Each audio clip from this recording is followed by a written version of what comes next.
wakaalada wararka ee Reuters ayaa wax yar ka horbaahisay macluumaad sirdoon oo la sheegay in garabka hubeysan ee dhaqdhaqaaqa iska caabinta Islaamiga ee Hamas inay heleen kaasoo la xiriira isku day ay Israel ku doonayso inay fuliso howlgallo ay doonayso inay ku soo furato maxaabiista gacanta ugu jira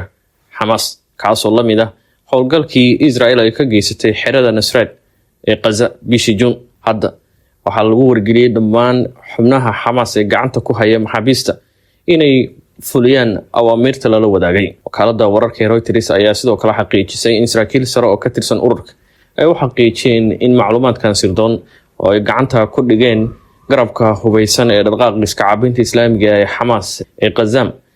in lala wadaagay dhammaan xubnaha gacanta ku haya maxaabiista. Wakaalada waxay warbixinteeda ku sheegtay Hamas waxay sheegtay inay hayso xog ku saabsan in Israel ay doonayso inay sameyso howlgal lagu soo furanayo maxaabiista kaasoo la mid ah kii lagu qaaday xerada Nusrat ee Gaza bishii Juun. Waxaana ay Hamas ku hanjabeen in ay u dayn doonaan go'aanada iyo cawaaqibka ka dhalanaya isku day kasta oo howlgal Israel ay isku daydo inay ku soo furato maxaabiista xubnaha gacanta ugu jiraan maxaabiista. Hamas waxay sidoo kale fartay baaliyiri howlwadeenadeeda inay dhaqan geliyaan awaamirtii la siiyay kadib markii uu dhacay howlgalkii ay Israel ku soo furatay maxaabiista bishii Juun. Sidoo kale sida lagu sheegay bayaan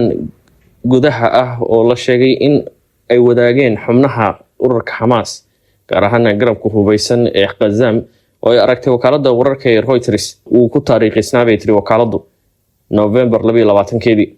Hamas waxay u sheegtay howlwadeenadeeda inaysan ka fiirsan cawaaqibka ka dhalan kara raacitaanka awaamirta, waxayna sheegeen in Israel mas'uul ka tahay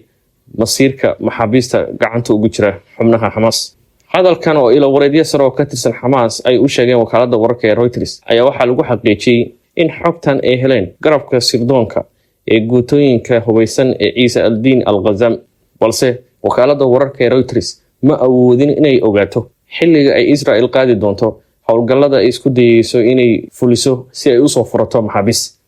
balse mar horeba waxaa la sheegay in dhammaan xubnaha gacanta ku haya maxaabiista ee Hamas la wargeliyay talaabooyinka ay qaadayaan. waxaa la siiyay sidoo kale talooyin ku aadan isku dayda Israel, sidoo kale isku day kasta oo uga yimaada dhinaca Israel iyo qorshe kasta oo Israel isku daydo inay ku weerarto goobaha lagu hayo maxaabiista. markaas waxaa la yiri way garanayaan xubnaha Gaza waxa ay sameynayaan. ilaa hadda ma jirto wax hadal ah ama jawaab degdeg ah oo ka soo baxay dhinaca Israel kadib markii wakaalada wararka ee Reuters ay soo bandhigtay garabka hubeysan ee dhaqdhaqaaqa iska caabinta Hamas ee Gaza qaybtooda sirdoonka ay gacanta ku dhigeen qorshe ay Israel diyaarinayso oo la xiriira inay doonayso inay weeraraan isla markaana gudaha Mareykanka Gaza ka fuliyaan howlgallo ay ku soo furanayaan ama isku dayayaan inay ku soo furtaan maxaabiista gacanta ugu jira dhaqdhaqaaqa Hamas. ku dhawaad in ka badan 100 maxbuus oo ay ka mid yihiin saraakiil, askar iyo Israa'iiliyiin haysta jinsiyado kala duwan oo Mareykanku ku jiro ayaa ka mid ah xubnaha ay gacanta ku hayaan Hamas muddada ka badan sanadka. Israel uma suuragelin in ay muddadaas isku daydo ama ay gacanta ku dhigto maxaabiis ku filan. ilaa hadda diiwaanka waxa ugu jira kaliya inay 4 maxbuus bishii Juun soo furteen. wixii markaa ka dambeeyay si dhaqso leh Hamas gaar ahaan garabka hubeysan ee Gaza ayaa u boodlay dhammaan habraacyadii lagu ilaalinayay maxaabiista. sidoo kalena waxaa la siiyay go'aamo talaabooyinka ay qaadi karaan Gaza haddii ay la kulmaan weerar ama howlgal lagu doonayo in gacantooda laga saaro maxaabiista ay hayaan. waxaa lagu sheegay amarada ay xubnaha Gaza ay gacanta ku hayaan maxaabiista ay qabaan inay ka mid tahay in ay goobta ku dili karaan halkii gacantooda laga furan lahaa maxaabiista. tanna waxay walwal iyo walaac ku ridaysaa qoysaska maxaabiista. warbixinta hadda ay soo shacab bixisay wakaalada wararka ee Reuters ayaa sidoo kale la aaminsan yahay inay saameyn xun ku yeelanayso gudaha Israel sabab la xiriirta in la arki karo kacdo weyn oo ka imaan kara qoysaska kuwaas oo ku baaqi kara in Israel laga hortago inay isku daydo howlgal kasta. kadib markii uu dhacay howlgalkii 9kii bishii Juun ee xerada Nusrat ay Israel ciidankeeda ku soo furteen 4 qof oo maxaabiis ah kuwaas oo Hamas ay gacanta ku haysay tan iyo bishii Oktoobar sanadkii 2023.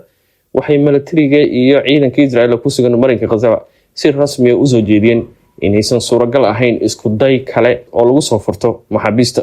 tani waxay la xiriirtaa inay ku dhawaadeen askartii Israel howlgalka fuliyay iyo maxaabiistaba in goobta lagu dilo. wixii markaa ka dambeeyay dhammaan habraacyada ka soo baxayay ciidamada Israel waxay ahayd inay kula talinayaan hoggaanka siyaasadda iyo Netanyahu inaysan bixin amarada in la isku dayo in maxaabiista xoog lagu soo furto. taas oo saraakiisha sare oo ku jira taliyaha ugu sarreeya ciidanka Israel uu si rasmi ah warbaahinta uga sheegay isagoo tilmaamaya in isku day kasta oo la isku dayo hab military in lagu raadiyo maxaabiista inay khatar gelinaysa ciidamada howlgalka fulinaya iyo xataa maxaabiista. hadda oo la sheegayba in xilli hore garabka hubeysan ee Hamas qaybtooda sirdoonka inay gacanta ku dhigeen isku dayga Israel iyo qorshaha Israel ay ku doonayso inay ku soo furto maxaabiista, waxa ay murjinaysaa xaaladda qoysaska maxaabiista Israel kuwaas oo muddooyinka ugu dambeeyay ku baaqayay in heshiis la gaaro si maxaabiista loo sii daayo. wakaaladda wararka ee Reuters warbixinta ay baahisay ayaa hadda waxay ku soo aadaysaa kadib markii toddobaadkii hore uu sheegay wasiirka difaaca Israel Katz in cadaadiska Hamas uu sii kordhayo markan, isagoo intaa ku daray run ahaantii waxaan awood u yeelan doonaa inaan hormarino heshiiska maxaabiista. laakiin markaa ma uusan soo hadal qaadin wax isku day ah oo ay hab military ama hab xooga ku raadin karaan inay ku soo furtaan maxaabiista. tani wixii ka dambeeyay bishii June markaas oo ay ahaayeen markii ugu horeysay oo maxaabiista soo furtaan ciidanka Israel waxay ka dambeeyay waxay dhammaan saraakiisha Israel oo ku jiraan laamaha sirdoonka Mossad iyo Shanbit ay go'aamiyeen in aan la isku dayin howlgal kale iyagoo markaa ka digaya cawaaqibka ka dhalan kara. hadda oo xilli hore ay sii ogaatay Hamas isku dayada Israel iyo qorshaha Israel ay ku raadinayso inay maxaabiis ku soo furto waxay si dhabaatani halis u gelinaysaa maxaabiista. waxaana wakaaladda wararka Reuters qoraalka ay aragtay ee la sheegay in lala wadaagay xubnaha Gazaam ee gacanta ku haya maxaabiista ku cad inay qaadan karaan go'aamadooda isla markaana aysan ka labalabayn inay fuliyaan dhawaan awaamiirtii amni ee la faray tan iyo wixii ka dambeeyay howlgalkii bishii June ee ciidanka Israel ay ku soo furteen 4 maxbuus. tani cawaaqibka ugu dambeeya ka dhalanaya waxa lagu sheegay inay tahay dhimashada maxaabiista. wixii ka dambeeyay howlgalkii June dhammaan howlwadeennada iyo dagaalyahanada Gazaam waxa la siiyay amarka ah inay toogan karaan maxaabiista, taas oo macnaheedu yahay cawaaqibka iyo natiijada ka dhalanaysa isku day kasto Israel ay ku raadinayso inay maxaabiis ku soo furto. warbixintan hadda ay soo shacbisay wakaaladda wararka ee Reuters oo si dhaqso leh isbedel weyn uga ridi karta marinka Gaza iyo Israelba iyo dhammaan dhinacyadii ku lugta lahaa dadaalada lagu raadinayo heshiiska xabad joojina ayaa waxay ku soo aadaysaa xilli ay socdaan dadaalo kala duwan oo lagu raadinayo in mar kale heshiis xabad joojina la helo. xilli maanta la xaqiijiyay in madaxa hay'adda sirdoonka gudaha Israel Shanbit uu gaaray magaalada Doha ee xarunta Qatar si dib loogu raadiyo in la bilaabo wadaxaajoodyo lagu raadinayo soo jeedin labada dhinac ee heshiis ku gaari karaan waa Hamas iyo Israel.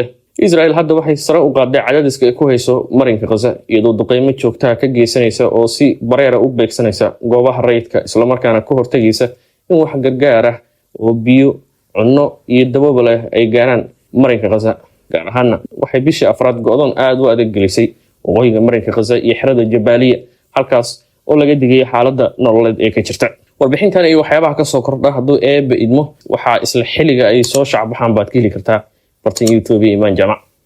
intaynu mar kale kulmayno hadduu eebba idmo sidaas iyo amaana Allah nabad qab iyo caafimaad qab.